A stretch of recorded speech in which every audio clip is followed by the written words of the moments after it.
அனைவருக்கும் அன்பான வணக்கம். இது ஷார்ட் ஸ்டோரி ஸ்மார்ட் சக்சஸ். நான் உங்கள் சண்முகம். வாரந்தோறும் புதன்கிழமை, ஞாயிற்றுக்கிழமை 2 நாள் இந்த வீடியோ யூடியூப்ல டெலிகாஸ்ட் ஆகுது.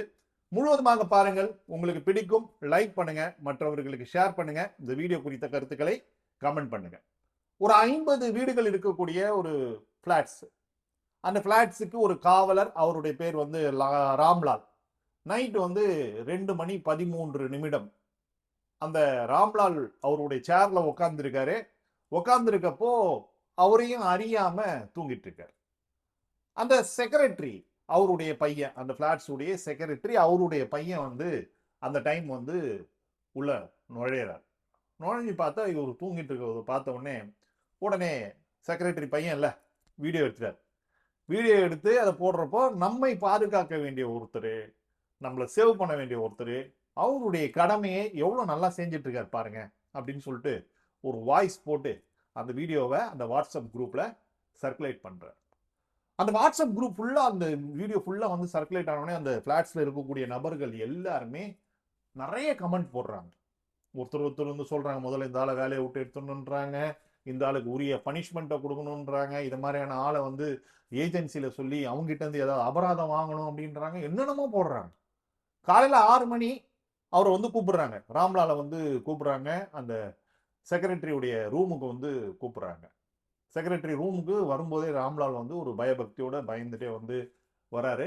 ராம்லாலை பார்த்து அந்த செக்ரட்டரி டேபிளை டப்புன்னு தட்டி, உங்களாம் கொஞ்சமாவது அறிவு இருக்காயா, உங்களை நம்பிதான் நாங்க தூங்குறோம், நீ இப்படி பண்ணா எப்படி அப்படின்னு சொல்லி கேட்ட உடனே ராம்லால் முகல்லாம் வந்து அப்படியே வந்து மாறிது. நீ வேலையை விட்டு உடனே கிளம்ப வேண்டியிருக்கும் அப்படின்றாங்க. உடனே ராம்லால், நான் ஒரு 2 நிமிஷம் மட்டும் பேசலாமா, என்ன சொல்ல போறேன்? இல்லைங்க, நைட்டு வந்து நான் வந்து தூங்கினது உண்மைதான், இல்லைன்னு சொல்ல. நான் நேத்து வந்து வேலைக்கு வந்தேன். என்னுடைய ஷிஃப்ட் வந்து நேற்று மதியம் 2 மணிக்கே முடிஞ்சிச்சு. ஷிஃப்ட் முடிஞ்ச உடனே நான் வந்து வீட்டுக்கு போகணும். ஆனா ஏஜென்சில என்ன சொன்னாங்கன்னா, அடுத்து வரவருக்கு வந்து உடம்பு சரியில்லை, இந்த டியூட்டி நீ சேர்த்து பாரு, நாங்க உனக்கு 300 ரூபாய் காசு தரோம் எக்ஸ்ட்ரா அப்படின்னு சொல்லி சொன்னாங்க. சரின்னு சொல்லிட்டு பார்க்கறதுக்காக நான் சம்மதிச்சேன். நைட்டு வந்து ஒரு மணி இருக்கும்.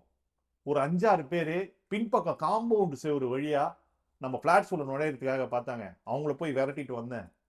அதுக்கப்புறமா கொஞ்ச நேரம் கழிச்சு இங்க இருக்க ஒருத்தர் வந்து B1ல இருக்கக்கூடிய பிளாட்டுடைய ஓனர், நாய்க்கு வந்து பால் வந்து கொடுக்கணும் அப்படின்னு சொல்லிட்டு அந்த பாலை சூடு பண்ணி தர சொன்னாரு. அந்த பாலை சூடு பண்ணி கொடுத்தேன். அப்புறம் வெளியில வந்து கூட்டு போயிட்டு வர சொன்னாரு. கூட்டு போயிட்டு வந்தேன் நாயை. இதெல்லாம் பண்ணி முடிச்சுட்டு அப்பதான் உட்கார்ந்த 2 மணிக்கு. உட்கார்ந்த உடனே வந்து என்னையும் அறியாம நான் வந்து தூங்கிட்டு இருக்கேன் அப்படின்னு சொல்லிட்டு வந்து சொல்லிட்டு ஒரு விஷயம் சொன்னாரு. என்னுடைய சம்பளம் வந்து 12,000 ரூபாய் மாசத்துக்கு. அதுல வந்து என்னுடைய வீட்டு வாடகை மட்டும் வந்து 4,000 ரூபாய். என்னுடைய ஃபேமிலிக்கு, அதாவது ஊர்ல இருக்கக்கூடிய பேரண்ட்ஸ்க்கு நான் அனுப்ப வேண்டியது மாசம் மாசம் 2,000 ரூபாய்.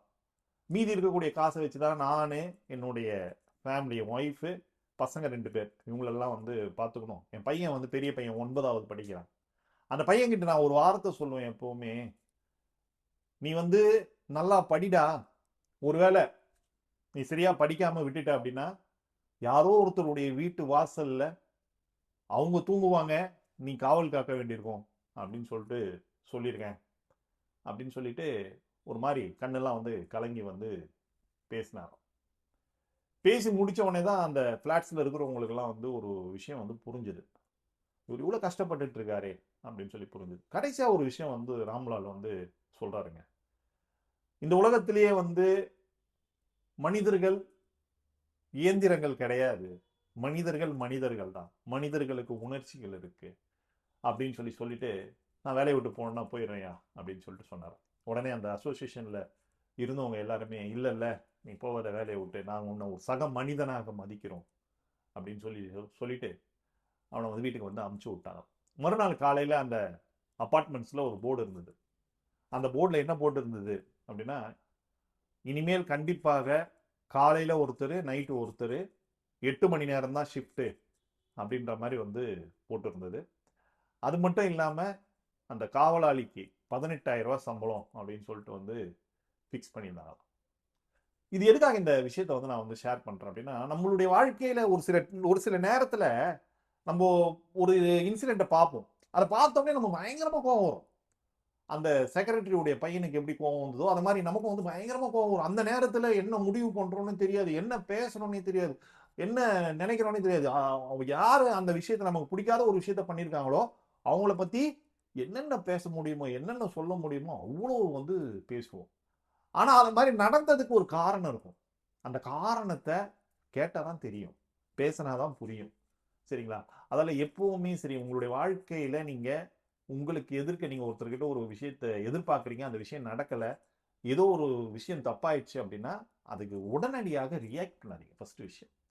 ரெண்டாவது விஷயம், ரொம்ப ரொம்ப முக்கியமான விஷயம், எல்லா நேரத்திலும் எல்லா விஷயமும் எல்லாராலையும் இயந்திரங்கள் மாதிரி பண்ண முடியாது. நம்மலாம் வந்து மனிதர்கள். அதால இயந்திரத்திடமிருந்து எதிர்பார்க்கக்கூடிய விஷயத்த மனிதர்கள் கிட்ட இருந்து எதிர்பார்க்க முடியாது. சரிங்களா? இந்த 2 விஷயத்த வந்து ஞாபகம் வச்சுப்போம். மீண்டும் அடுத்த வீடியோல சந்திப்போம். நீங்க கூட உங்களுடைய லைஃப்ல நெறைய ராம்லால வந்து மீட் பண்ணியிருப்பீங்க. நெறைய பேருடைய கஷ்டங்கள வந்து கேட்டிருப்பீங்க, பார்த்திருப்பீங்க. அதை எதையுமே கவனிக்காம, கண்டுக்காம இருக்காதீங்க. அது எல்லாத்தையுமே புரிஞ்சுக்கங்க. மற்றவர்களுடைய உணர்வுகளை புரிஞ்சுக்கங்க. மீண்டும் அடுத்த வீடியோல சந்திப்போம். நன்றி, வணக்கம்.